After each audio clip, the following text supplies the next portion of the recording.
Nous, on se retrouve maintenant avec Astrid Wendland depuis Paris. Bonjour Astrid, Comment ça va? je suis presque devenue un chat, donc ça va.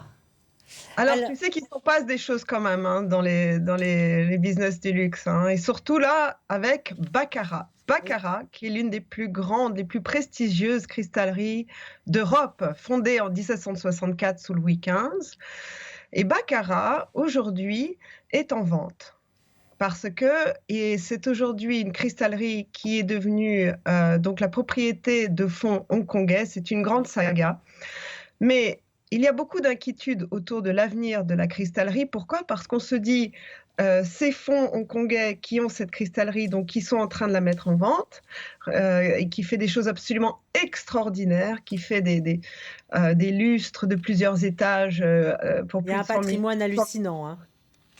Oui, oui, c'est un savoir-faire extraordinaire. Il faut savoir que Baccarat est basée en Lorraine, dans la ville de Baccarat. Elle emploie plus de 500 personnes localement et nombreux de ses employés, ce sont aussi des souffleurs de verre. Il y a plus de 60 souffleurs de verre traditionnels et ces savoir-faire ont été développés au cours des siècles et c'est quelque chose que l'on veut garder.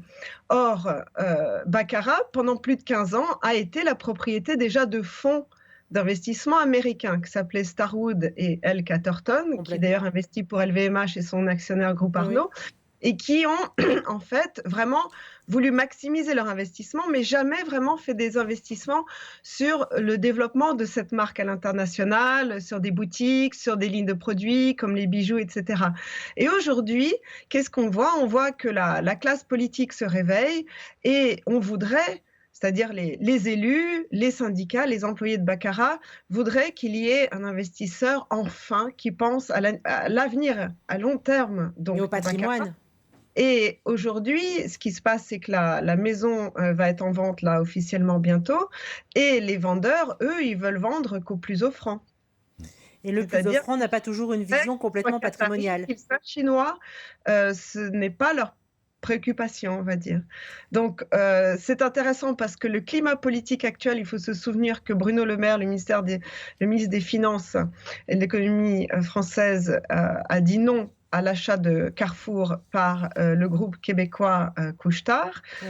Et on sent bien que le gouvernement français suit de très près toutes les fusions-acquisitions qui ont trait au savoir-faire, à la pérennité des emplois et surtout en ce qui concerne des marques et des maisons aussi symboliques. C'est un trésor national pour la France, comme pour l'Europe et surtout pour la Lorraine. Alors ça c'est clair, quand on a un certain âge comme moi, on a forcément reçu du baccarat le jour où on se marie, parce que ça fait partie de la corbeille de la mariée ou de la liste de mariage classique.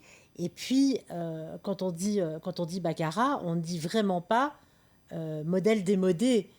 La maison a su au fil des années sortir des innovations, des nouveautés qui sont complètement dans l'air du temps et qui sont complètement raccord avec ce qu'on aime.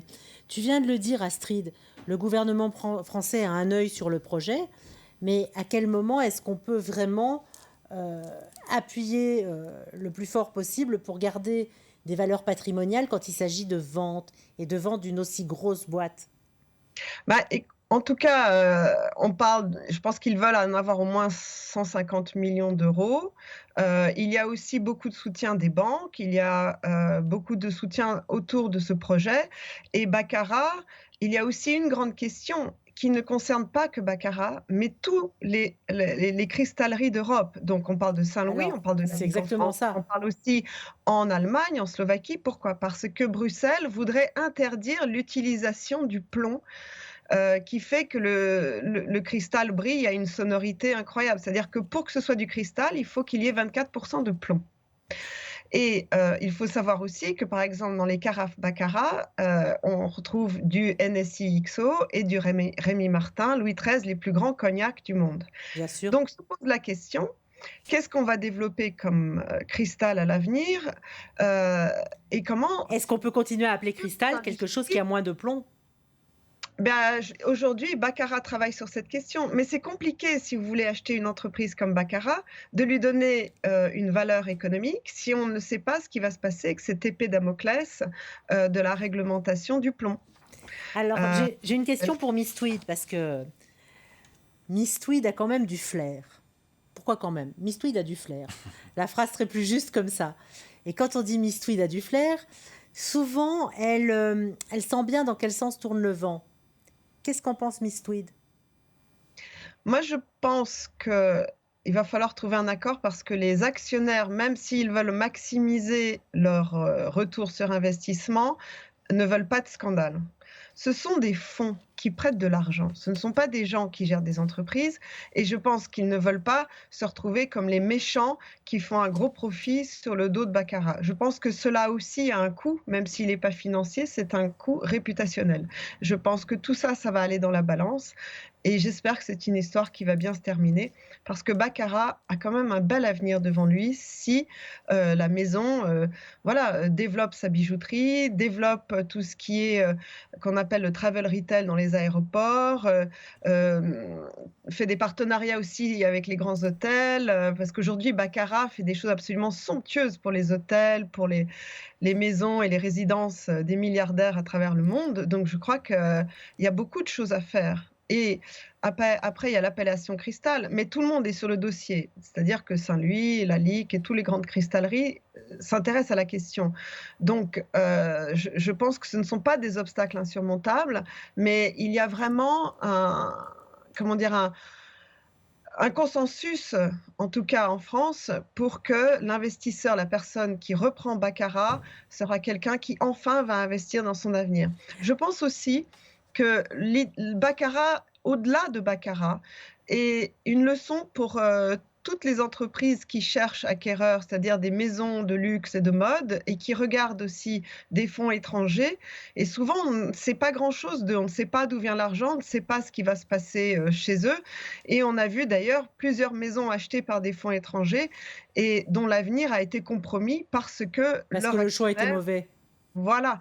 Et donc, je pense que Baccarat, c'est important aussi, évidemment, pour Baccarat, pour la cristallerie, mais au-delà de tout ça, pour tout le marché du luxe. On est en train de réfléchir et de se dire, s'il y a des fonds, par exemple, chinois, eh bien, est-ce qu'on est capable de faire une due diligence pour savoir à quel point ils sont stables? Est-ce qu'ils sont bien avec le gouvernement chinois? Est-ce que Pékin ne va pas les fermer, les mettre en... C'est exactement ça. Lendemain? Parce que ça, c'est un risque aujourd'hui.